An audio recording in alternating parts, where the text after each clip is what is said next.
Hey, architecture firm owners and emerging leaders. Get ready for unparalleled insight into the development of a world-class architecture firm and a worldwide organization driving the digital transformation of the design and construction industry. With Build Smart, the podcast that's changing how our profession operates. We share the incredible stories behind innovation in the building industry with my friend and co-host, Patrick McLeamy, FAIA, former CEO of the international architecture firm, HOK.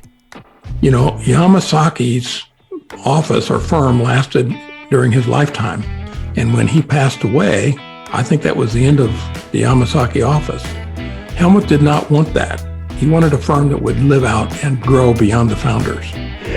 In Season 1, discover the untold stories behind HOK's meteoric rise, from 150 employees in St. Louis to a powerhouse with over 1,900 staff members and 27 offices worldwide. You know, they weren't as polite as the Kojima people. That was just boom. And anytime you have a creditor, whether it's Kojima or the bank, that wants their money, unless you can raise money someplace else, you are out of business. Bankrupt. And hold on tight for Season 2, where Patrick takes us on a new adventure as chairman of Building Smart International, shaping the future of digital transformation in the design, construction, and operation of built assets. Ian Howell, Ken Harold, and I, Ken was my technical representative from HOK. The three of us took a tour of Europe of 5 cities in 5 days. Very busy time. Simply follow the link in the show notes to subscribe to Build Smart now and uncover lessons that will transform you and your architecture firm.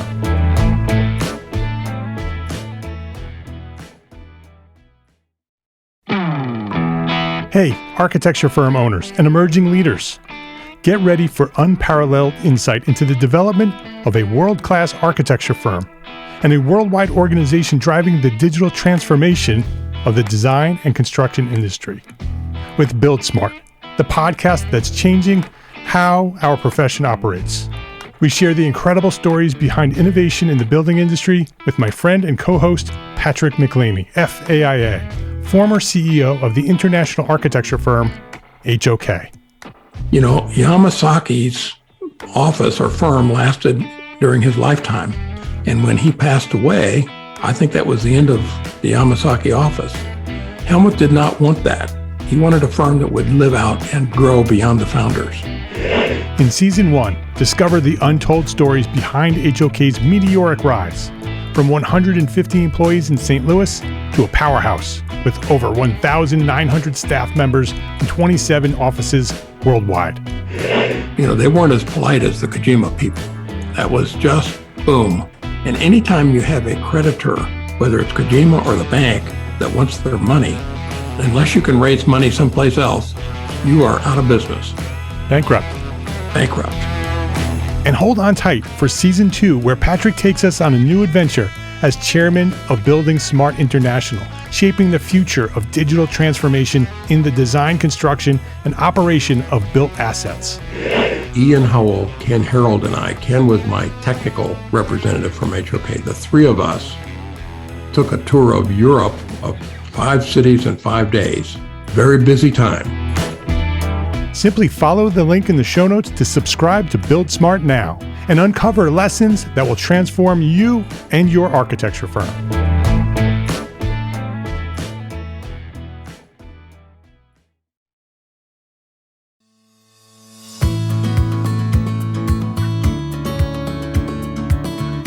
My name is Mark R. LePage, and you are listening to EntreArchitect podcast, where each week I speak with inspiring, passionate people who share their knowledge and expertise, all to help you build a better business as a small firm entrepreneur architect. Edward Shannon, welcome to EntreArchitect podcast. It is great to be here, Mark. Edward J. Shannon, AIA, is a sole practitioner architect. He's based in Des Moines, Iowa.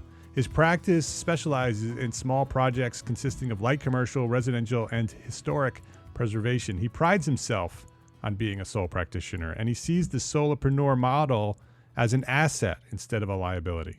Edward was an assistant professor of Architecture at Judson University, where he taught professional practice and helped the program earn its NAAB accreditation. And he's recently published a book. It's called The Sole Practitioner Architect. It's a guide dedicated to successful practice as a solopreneur architect. So he's dedicated to this thing, being a solopreneur architect. He's passionate about it. He's a friend of mine. He's been a part of the EntreArchitect community for a very long time, way back from when we started, back when it was blog days. He was part of the comments section in the blog. So Edward's been around for a long time. So Edward, thank you for joining us here today at EntreArchitect Podcast. It's been a long time to get you here. Yes. Yep. True. I'd love to learn more about you. I'd love for you to share your origin story. So go back to where you discovered architecture and what or who inspired you to become an architect, and then share that journey to where you are now. Okay, great. Well, I'm going to go way back. I grew up in the Chicago suburb of River Forest, and right next to it is Oak Park. Our house was 5 blocks from Oak Park. We'd drive to my grandmother's house once or twice a week, and we'd go past the Frank Lloyd Wright home and studio. And my mom would point it out. She would say, "That's a famous builder. His name is Frank Lloyd Wright." And I think she just thought architect was too big a word for us kids. Yeah. On my dad's side, my grandfather started a lumber company in 1939. My dad took over the business in the 60s.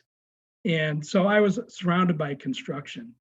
My grandfather was very successful with the lumberyard, and he built what I call mid-century modern house. It was 2 over from Frank Lloyd Wright's Winslow House.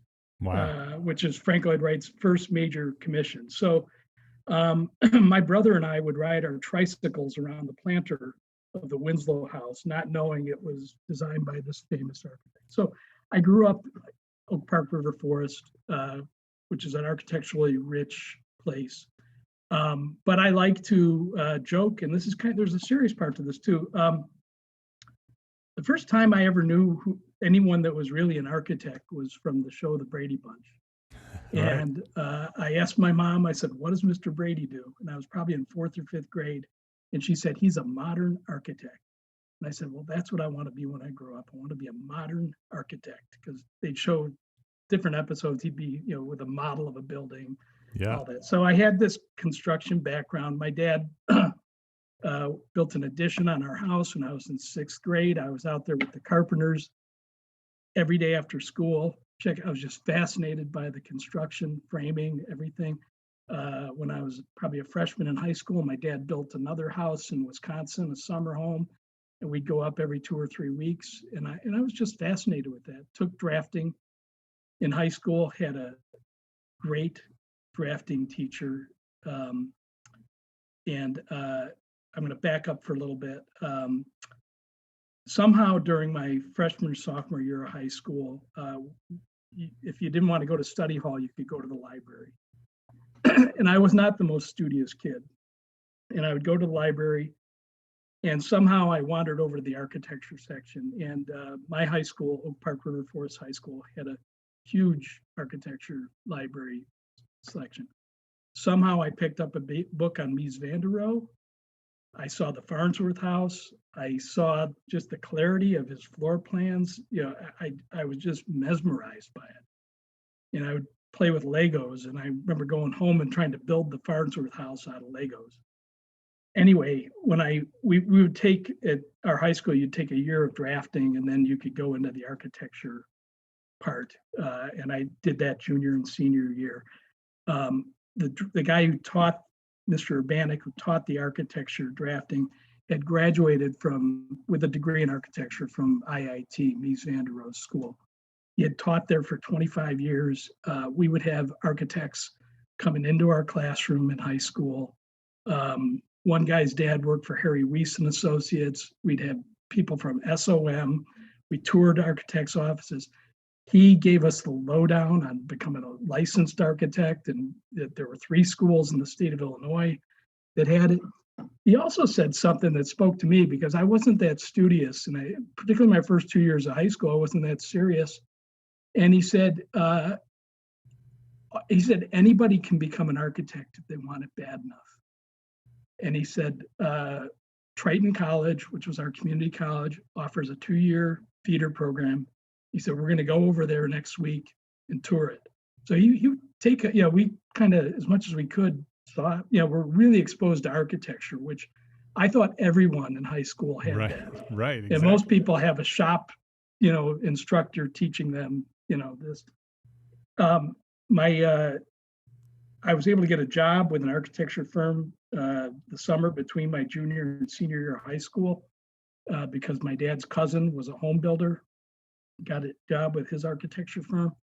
And I basically ran prints and did deliveries, a little bit of drafting, but it really exposed me to architecture. To kind of a side I didn't really care too much for, which was production housing. They did a lot of spec houses. Yeah. They had a few custom homes in the office, but mainly they were kind of cranking out these little spec houses.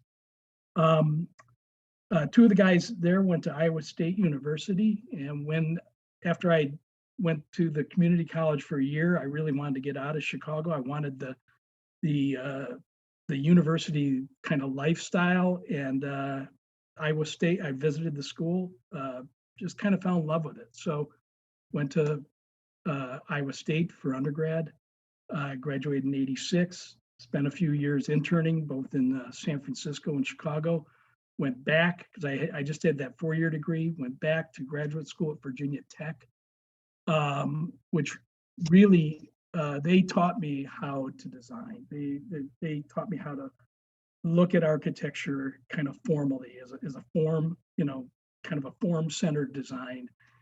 And instead of kind of a plan, floor plan centered design, they taught me that, And so graduated from there in '92, right in the middle of a recession. I was all excited to go, back to Chicago. Was hoping to go, work for kind of a small boutique firm. My portfolio really looked great. And it took me 11 months to find a job in that recession. I ended up getting a job with a school firm about 35 miles outside of Chicago in Elgin, Illinois. Growing up in Oak Park, I'd heard of Elgin. I had no idea where it was. But Elgin would kind of come back to me. I worked for that firm for about 3 years. And then during that time, my parents built a house on the lake, and I got to design it and teamed up with a friend of mine who was starting his own practice, and he kind of helped with the construction documents. The project ended up getting an AIA award. It ended up being published in a few magazines. I also went to work for another school firm. In total, I did schools for about 6 years. But the second firm I worked for would get like a custom house every year, and I was kind of their guy for custom homes. And then, by then the economy had gotten better, and I decided, I thought I was ready for a change. And the company I was working for was actually, I was working on a house in Arizona, and the stock market took a dip, and I got a call, and the guy said, "Put down your pencil. We're stopping the project."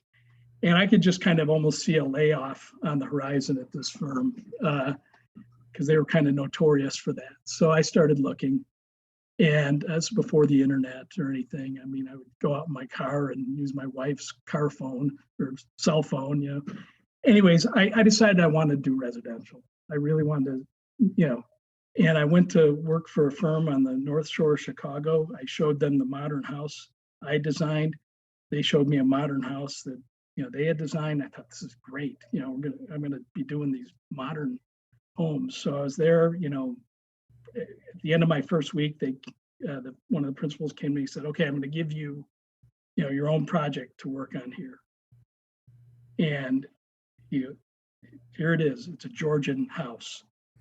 And I was aghast. I was like, what did I get myself into? I mean, I thought I was going to be doing modern homes.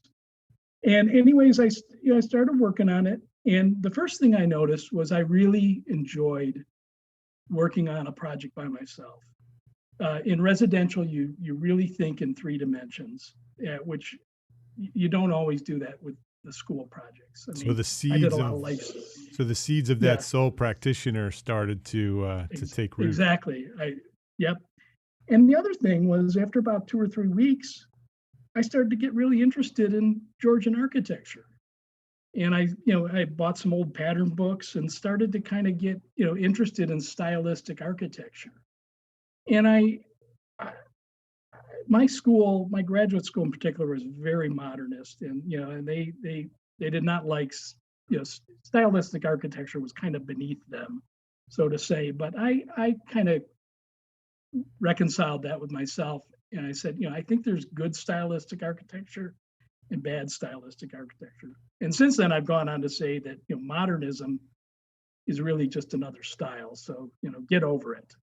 Whether you're doing modern, neo-modern, it's like I like to call it, or Tudor or Georgian or arts and crafts. If you can do it well, and it's particularly if you can go to the original sources and get your inspiration from there. So that was part of my journey. Another thing happened. I was with this small firm only about a year. They were great with systems. They taught me how to put together CDs.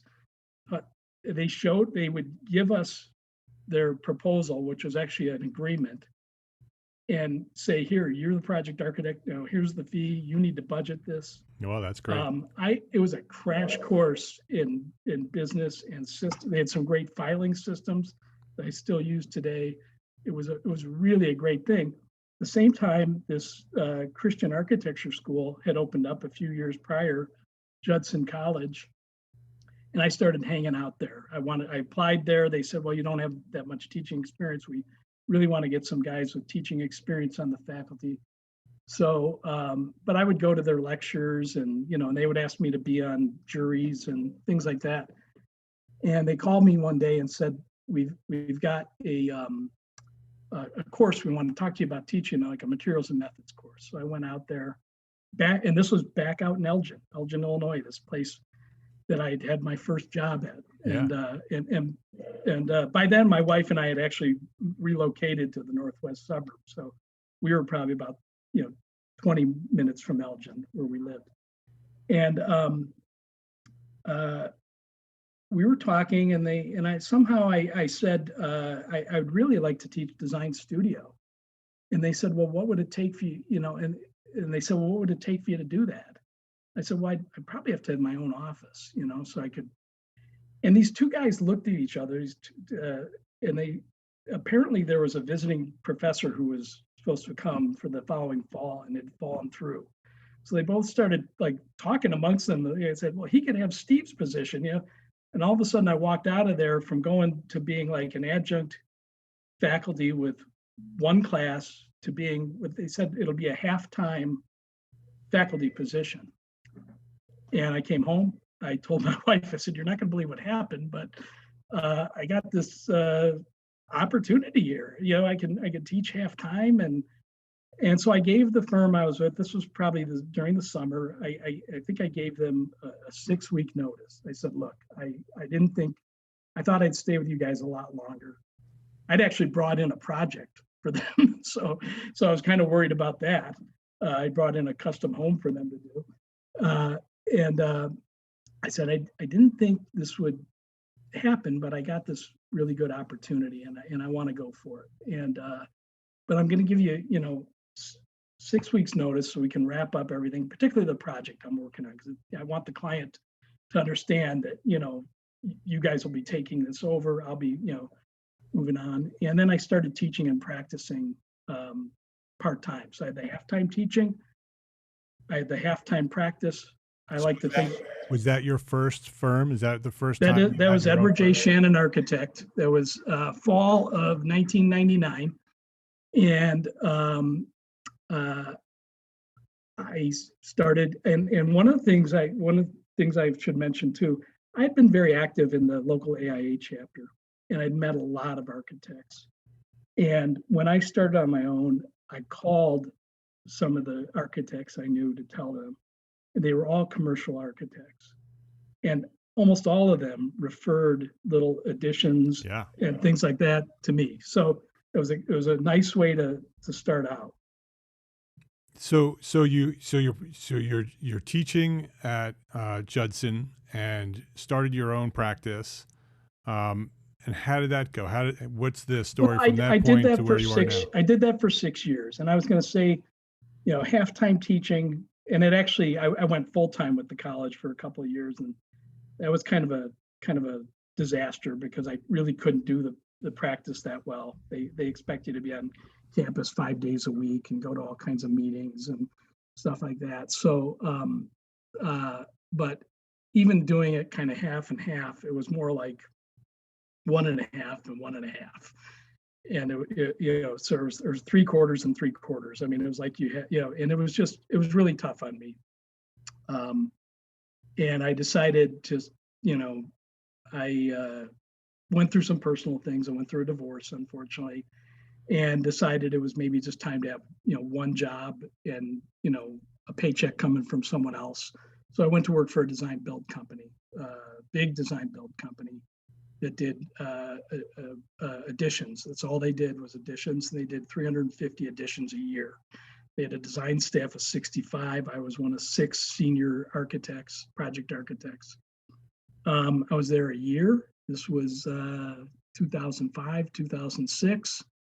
And the phone had stopped ringing there. And their sales volume went way down. And everyone was kind of scratching their heads wondering what was going on. And turns out I had a friend who was a residential architect. I talked to him and he said, our phone stopped ringing. Like we used to get a call every day. Now it's like once every 2 weeks. And we were seeing kind of the beginning of the recession in 2006 for architects. I mean, we were seeing the slowdown without really knowing exactly what it was. Nonetheless, I got laid off after being there for a year. Was able to get on with another design build company for about 3 years, kind of a high-end North Shore, Chicago design build company. We had a $6 million house and a $4.5 million addition that kept the design department afloat during that time. I kind of managed the design department of 7, and we never broke even every week. So eventually got laid off from that. Now it's 2010. What am I going to do? I'm single. I have no income. I started looking back. I thought, well, I have teaching experience. Maybe I can get back into teaching. So knowing that puts you in kind of a national or regional job search, I did that and got hired by a junior college in Waterloo, Iowa. Moved there in 2010. Taught for only 2 years. Unfortunately, they decided that they were going to abolish the drafting program. So, 2012, I found myself, basically on the streets again, and was, just looking for any job, and happened to get a job in Des Moines, Iowa, and moved here. That'd be 8.5 years ago. Worked for the firm for 4 years. Did a brief stint with a kind of an engineering design build company. That didn't work out. And we're almost coming up on it. April 3rd, 2017, I relaunched my practice. And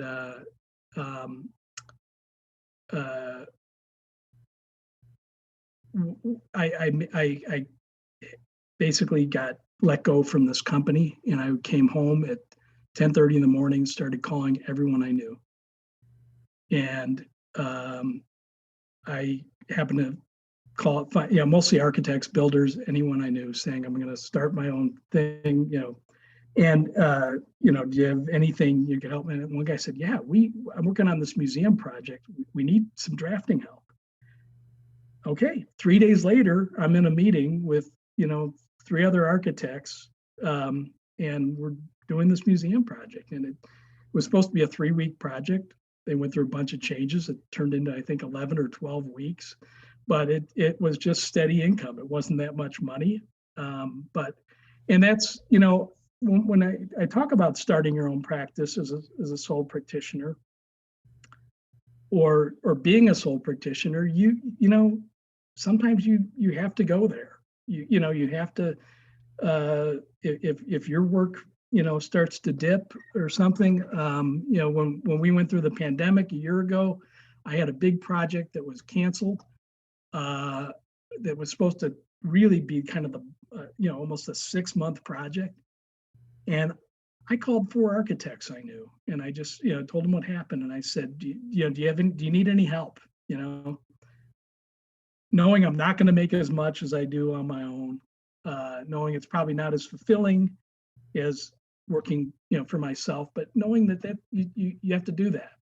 And one of the guys, we kind of do that with each other. I mean, he'll call me, you know, I'll call him, and you know, we help each other. Sometimes I bring, you know, sometimes it's just, can you help me? I'm going to field measure a house and I really need another hand here, and you know, he's there for me. So we kind of got a mutual kind of agreement, or you know, where we help each other out. But that's when I relaunched my practice. And went all in as a sole practitioner, right? I mean, yeah, went all in. I mean, you mentioned just a few minutes ago that sometimes you end up as a sole practitioner by default, and you are now an advocate for choosing to be a sole practitioner by choice. That you have become an advocate for the sole practitioners in the profession. I have written a book called The Sole Practitioner Architect, a guide to the solopreneur.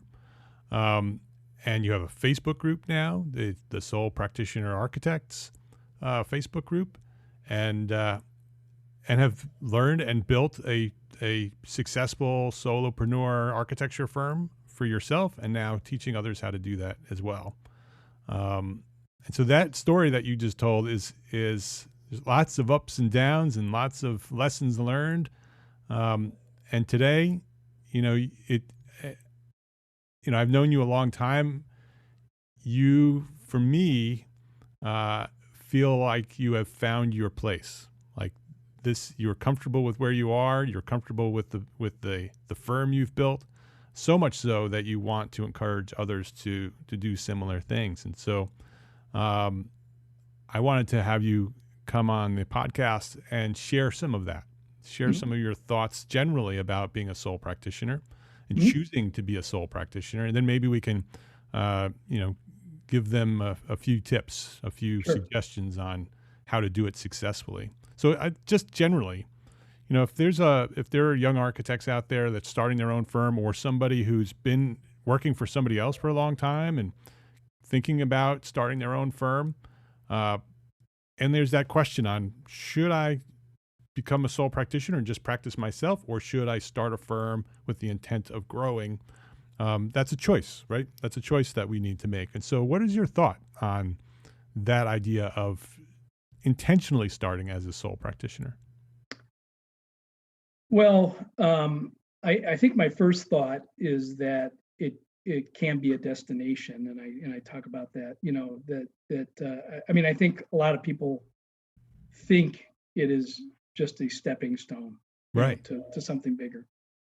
And one of the first, in opening of the book, I opened with this dialogue. It was at a architects foundation Christmas party, and an older retired architect came up to me, and we introduced each other, and he said, "So who do you work for?" And I said, "Well, I work for myself." And he said, "Well, how?" First of all, he had never heard of me or my firm, and in Des Moines, there's maybe 40 firms, so usually people have heard of each other. And he said, "Well, how big is your firm?" And I said, "Well, it's just me." And his jaw kind of dropped, and he said, "Oh, that must be really hard." Poor soul. Yeah, yes, yeah, that must be really hard.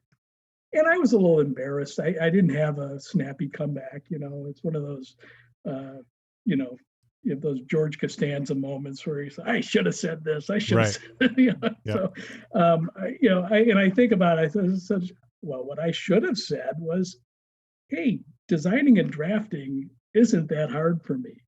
Managing people and payrolls is hard for me." Okay, so I like what I do,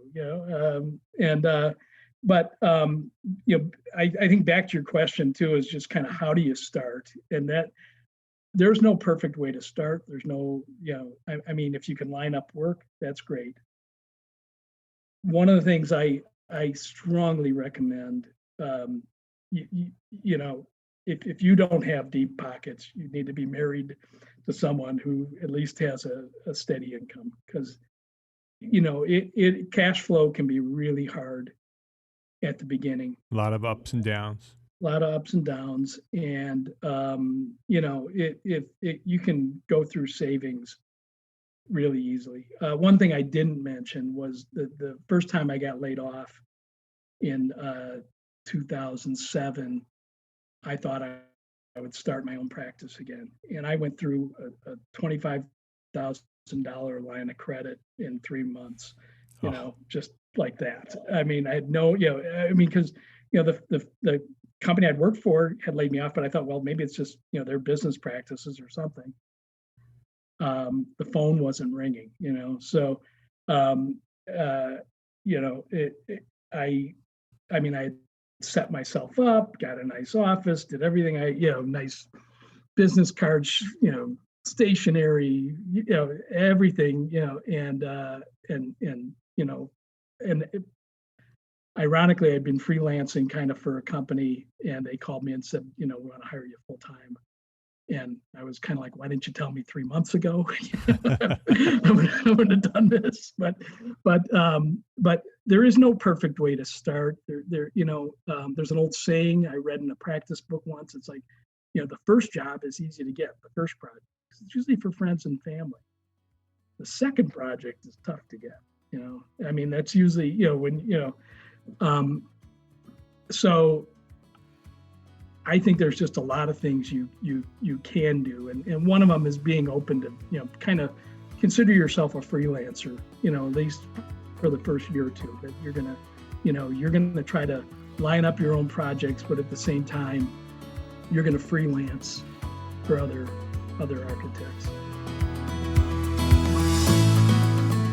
Let's take a break to thank our sponsors for their support of this episode. BIM can be important for your next project, but it's not the only thing you need for your next project. That's why it's important that 95% of manufacturers who offer free BIM files on ARCAT also offer another type of data or information that your project may need. That means 95% of the products with BIM also have CAD files, are in a specification, in a patented spec wizard, or may have product information to help you make the right selection. So stop going to a site with just BIM and go to arcat.com to get everything you need for your next project for free and without registering. No cost, no credit card, no email. It's free. That's arcat.com, ARCAT.com. When building a business you're passionate about, it's easy to feel like there aren't enough hours in the day. And if you're doing all the invoicing and accounting on your own, you're probably spending time on work you don't love. FreshBooks is built for business owners like us. It's the all-in-one accounting software that saves entrepreneurs and freelancers up to 11 hours a week. That's 11 hours that you can spend nailing a client pitch, designing your next project, or building your business as an architect. From preparing, sending, and following up on invoices, to tracking and managing expenses, to processing online payments, FreshBooks automates and simplifies all the tough and annoying parts of running your own business. So try FreshBooks for free for 30 days. No credit card required. Go to EntreArchitect.com/FreshBooks and enter EntreArchitect in the How Did You Hear About Us section and get more time back to build the business you love. That's EntreArchitect.com/FreshBook. Please visit our platform sponsors today and thank them for supporting you, the EntreArchitect community. So I wanted to, I read the book and I wanted to go through some of the takeaways that you share in that book. Yep. Can you maybe share 3 or 4 or 5 takeaways that someone who wants to practice as a solopreneur can can learn today, and then also know that they can buy the book and then they can dive a little bit deeper in each one of those. Okay, well, yeah, sure. The first is while you practice alone, you are not alone. There are a ton of sole practitioners out there. AIA salary surveys and firm surveys say that about 30% of AIA member architecture firms are one person. And then another 30% are like 2 to 5 people. So when I first saw that statistic, that kind of blew my mind, because I really, I thought, okay, if 30% of these practices are one person, that means there's a marketplace out there for one person firms. That means it's a legitimate, business model. And if you like it, if you like, practicing your craft versus managing people, it's a legitimate way to make a living.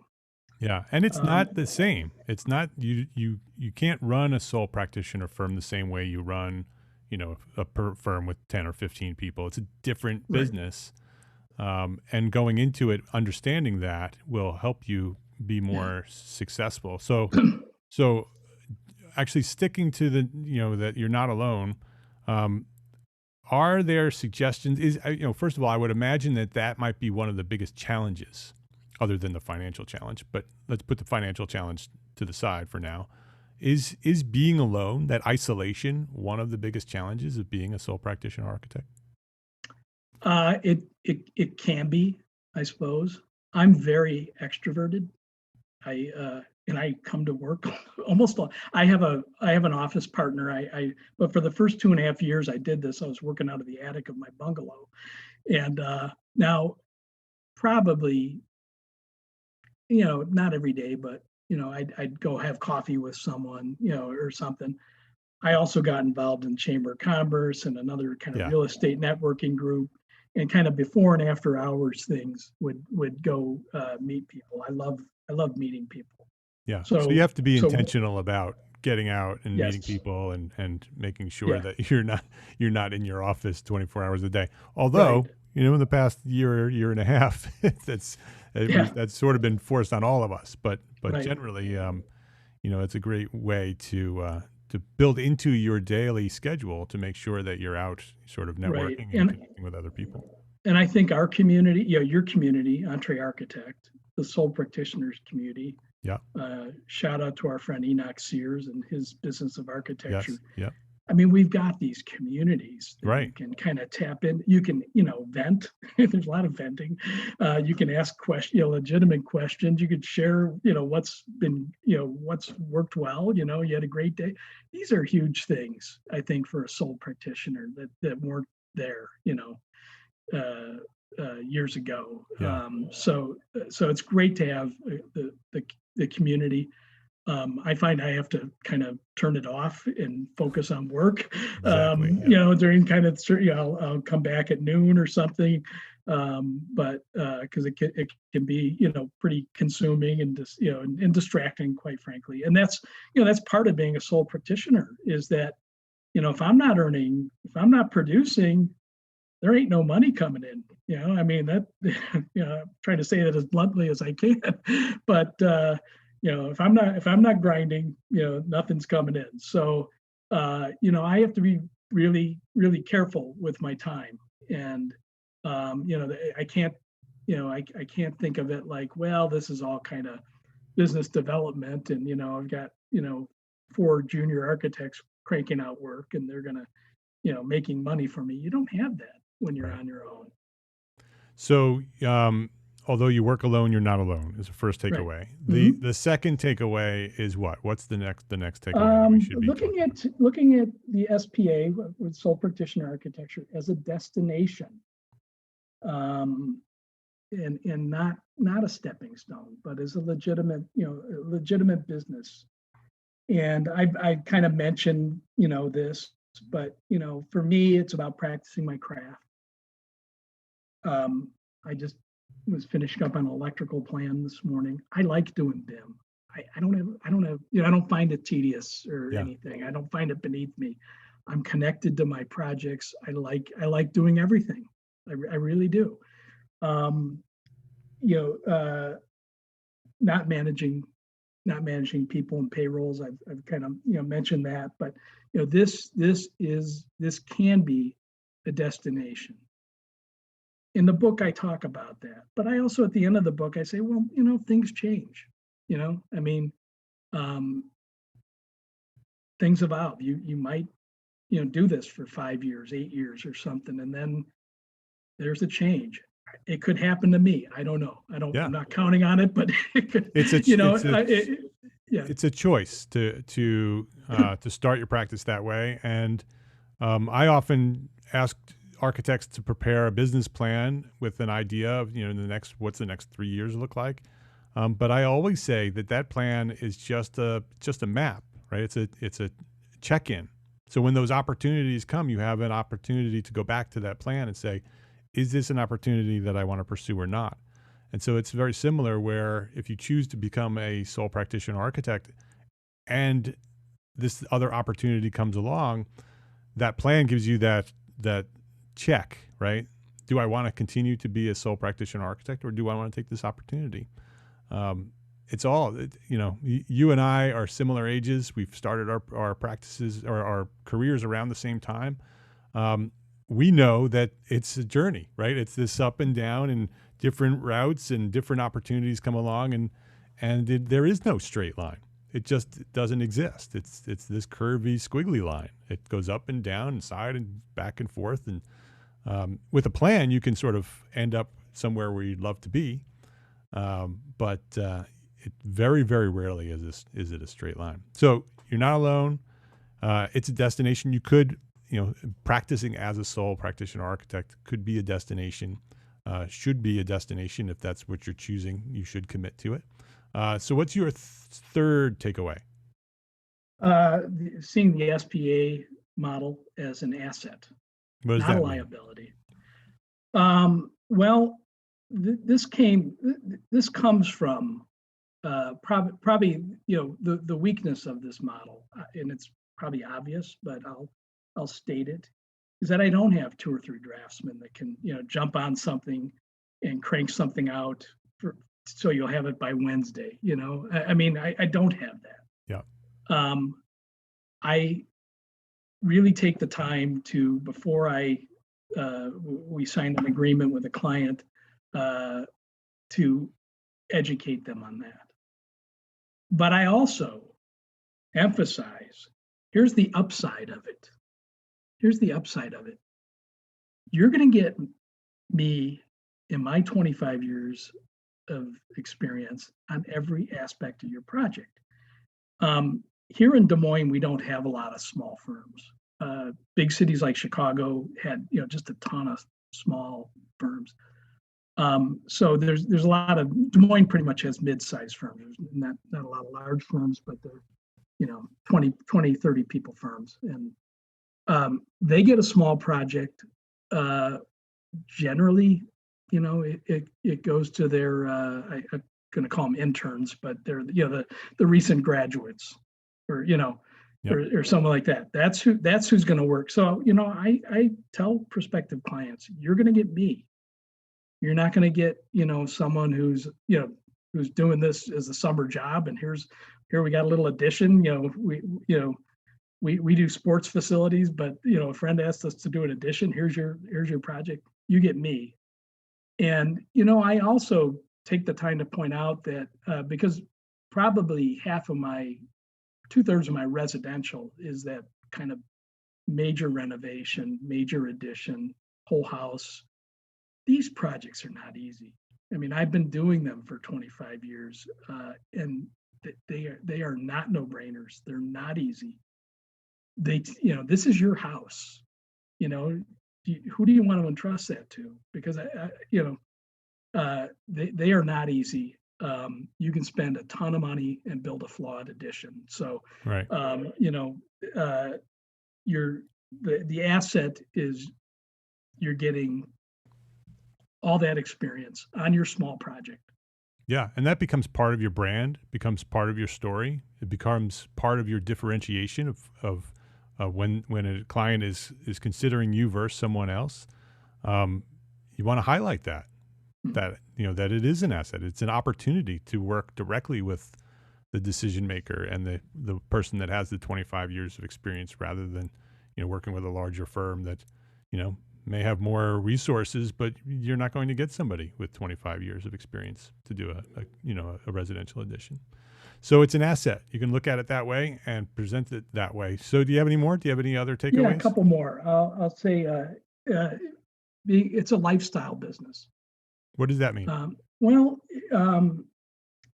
it really means embracing what it is and what it is not. And for me, it gets back to do you want to practice the craft or not? I know I have friends, architects, who have worked for large and mid-sized firms. They are used to working in teams. They are used to working on large projects. They thrive on that. This pretty much isn't that. And I want to just, as a little side note, I'm talking about what I call the traditional sole practitioner architect. In my book, we have some case studies of other models where someone may work for themselves, but they use a lot of, they do bigger projects with contractors, or, someone might even do, just pure consulting for other architects. I knew an architect in Oak Park that did stone cladding. He was the stone cladding expert, and the firms downtown would go to him, and it was, he was still a sole practitioner. I'm talking about the traditional sole practitioner model, where you are, basically, doing everything and not really relying, maybe once in a while relying on contract help, but you're doing everything. And right. So it's a lifestyle. Would you say, Edward, that a part of that idea of it being a lifestyle is that you have a little bit more flexibility and freedom to sort of schedule the rest of your life integrated into that business, that you can sort of design your life a little bit more? You have less of a set schedule where you have to be in a chair for a certain number of hours. Sure, certainly. You do what you want to do when you want to do it. Yeah.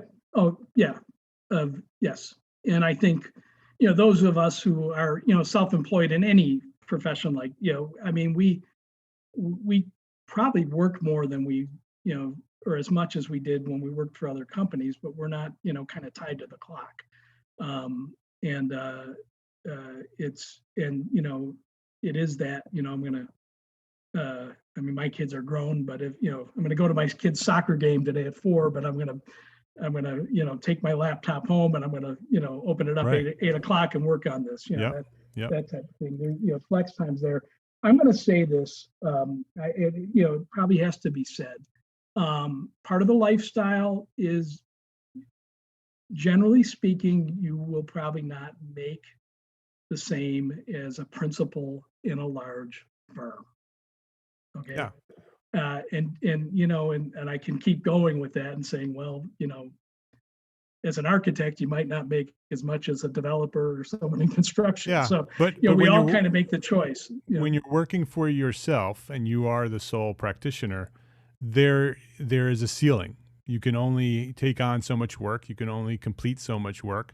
And you can get very efficient at that, and you can max it out to the best of its ability, but it will hit a ceiling, and it will be what it is. And so there's some sacrifice to it, but there are also lots of non-financial benefits, right? That also play into that, which is what I was just talking about, more integrated life with your family and your friends and your children and all the other things that come along in your lives.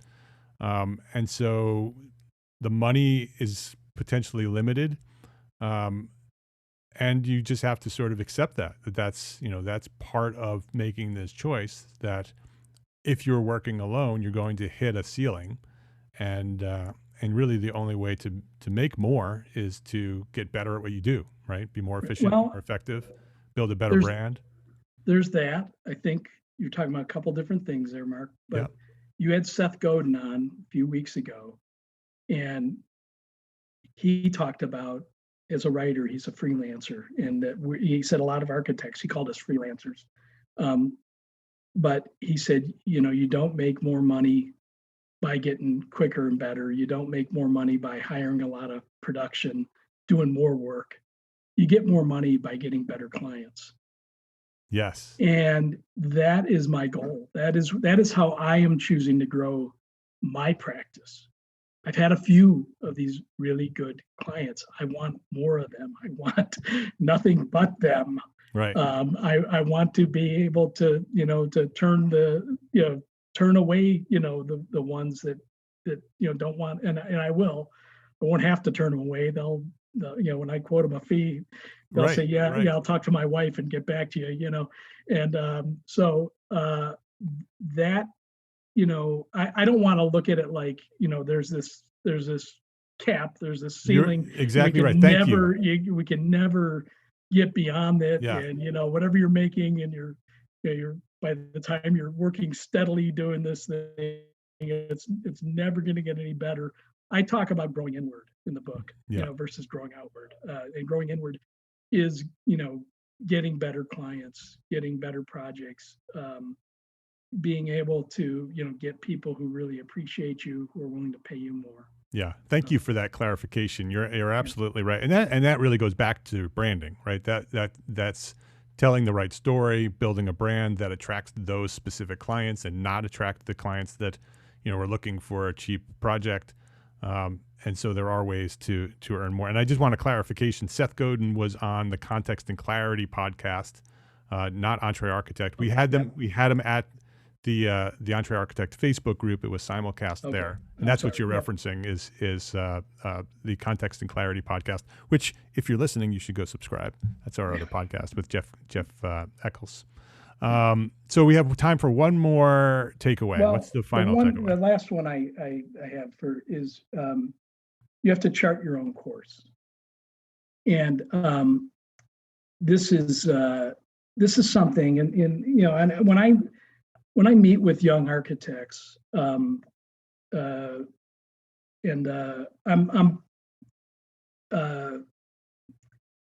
an alum of Iowa State.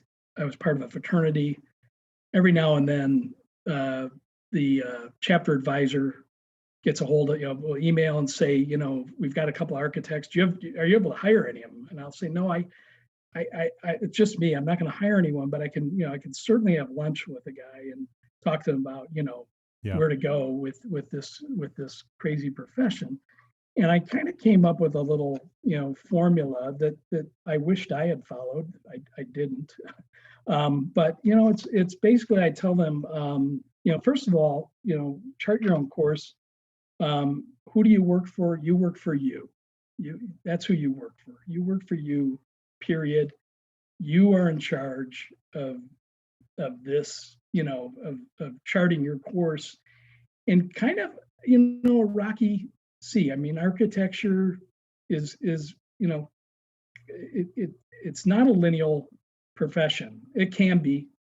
I'm reading Patrick McCleary's HOK bio, and here's a guy that started with a firm and grew with it. The firm grew, and it can be, but more and more, I think, due to the nature of how many small practices there are, a lot of people, you go to work for a firm and it's a 6-person firm. Well, you're not going to become a partner one day, or it's very unlikely. So you have to chart your own course.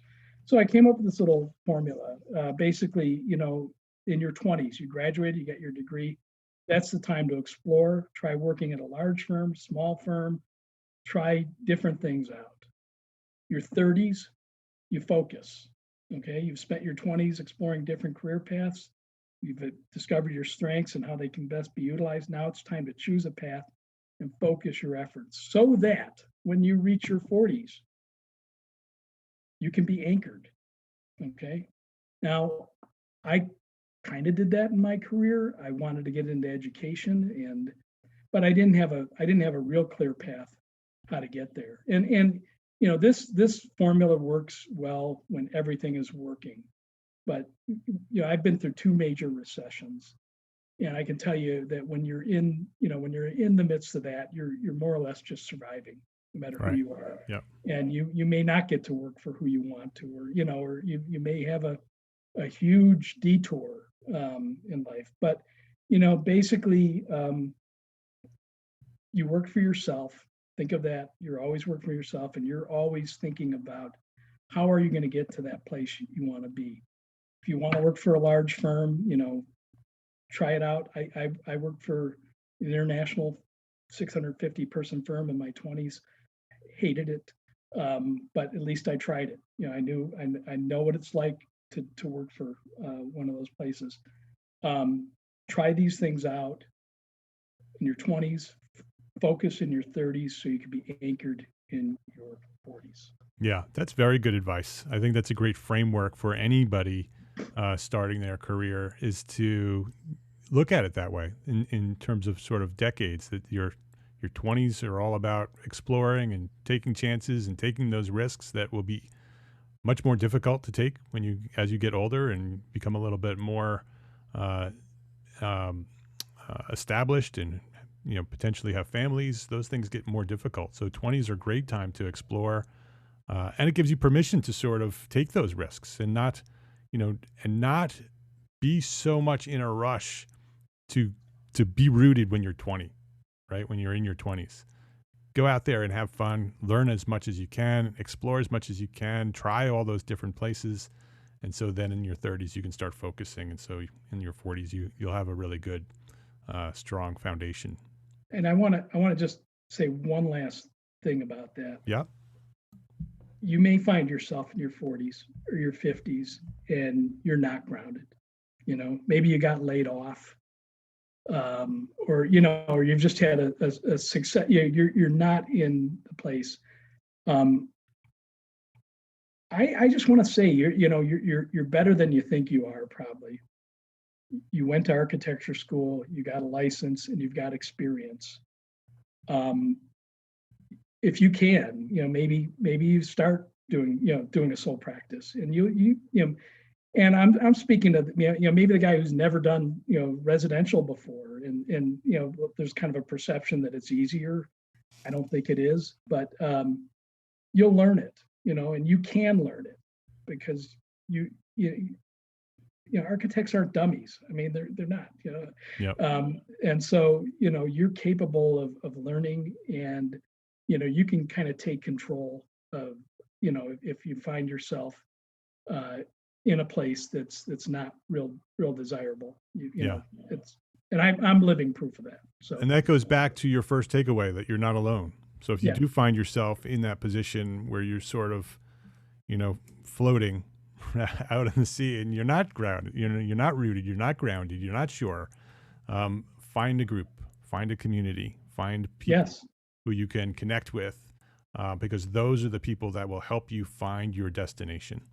Find one of these groups, join EntreArchitect community, join the Sole Practitioner Architects community, and find a group of people who are in similar places, or who may have been in similar places as you, and it will help you. So Ed, excellent takeaways. Thank you for that.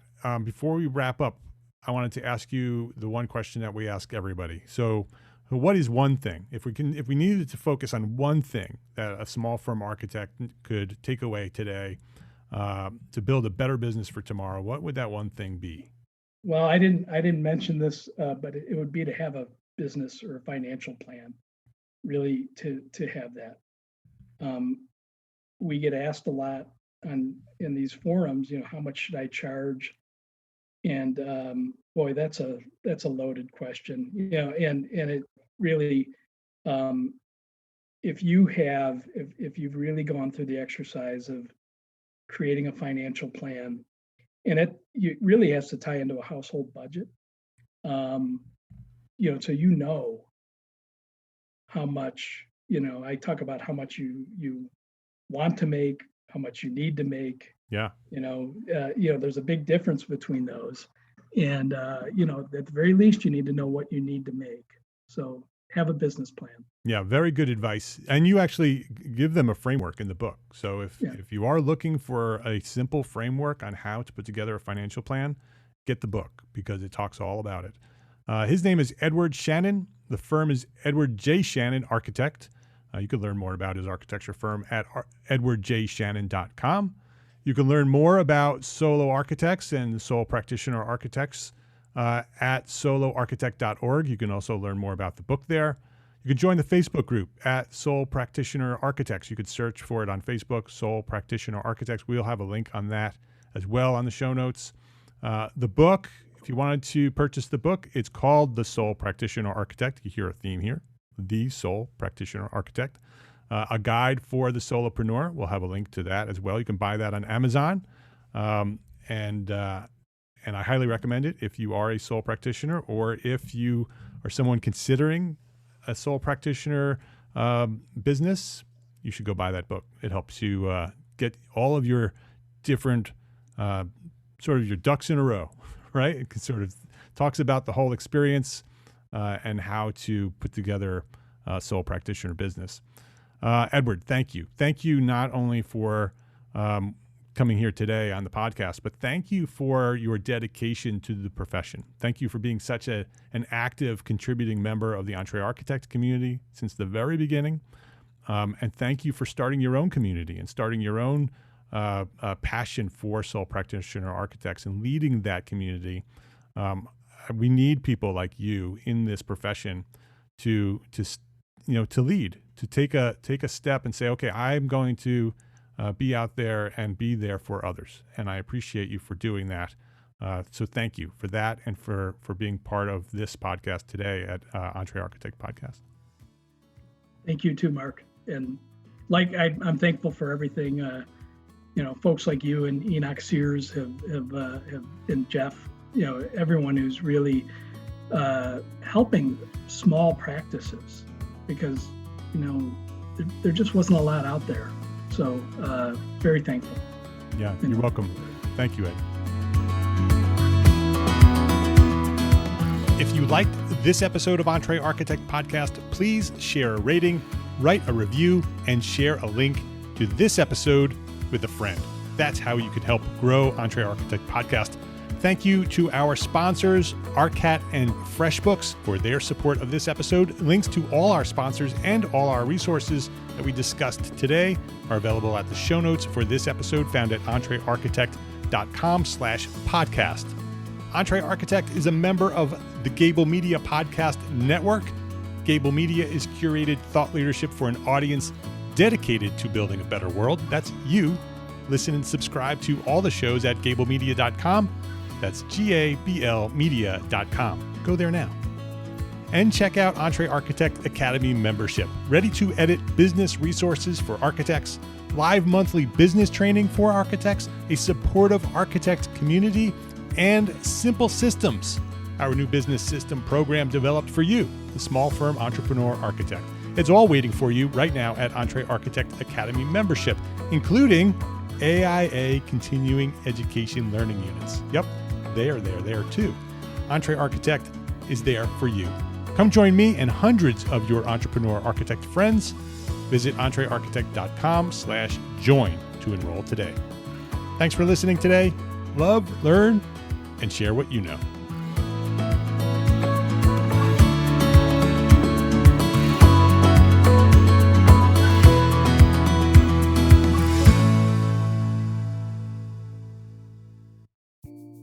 Imagine earning continuing education credits while doing exactly what you're doing right now.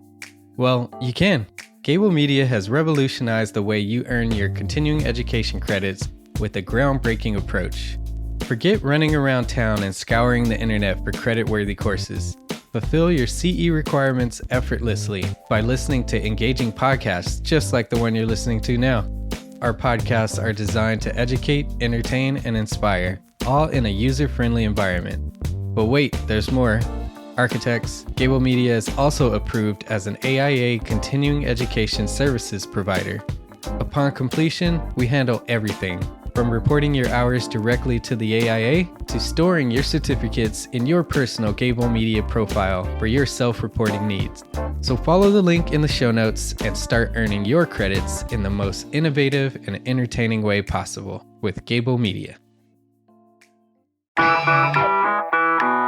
Attention architects and creative minds, get ready to supercharge your brand with Build Your Brand, the podcast that's unlocking the secrets of branding success for creatives. Hey there, it's Mark Arlepage, founder of EntreArchitect, and I'm inviting you to join my friend, architect marketing expert Jeff Eccles at Build Your Brand podcast, where he explores the captivating stories of the world's top brands and transforms their lessons into powerful moves for small firm architects and creatives like you. In Season 1, Jeff shares the thrilling tale of Southwest Airlines, where he dissects their journey to the summit and distills it into strategies tailor-made for you. It's important to keep in mind that companies like Southwest compete in the real world, just like you, and face real-world challenges, just like you. You might be surprised at how similar those challenges are to the struggles that you grapple with on a day-to-day basis. Don't miss out on your blueprint for success. Subscribe, tune in, and let's build your brand together. You may have noticed that the very best brands in the world are also known for having somewhat unique corporate cultures. That's often the glue that holds everything together when they encounter those rough spots. We don't do it because it inconveniences the passengers to whom we are primarily dedicated, the short haul, frequent flyer. Follow the link in the show notes to subscribe to Build Your Brand today. Remember, no matter the size, the journey's the same. Your brand's journey to the top starts here.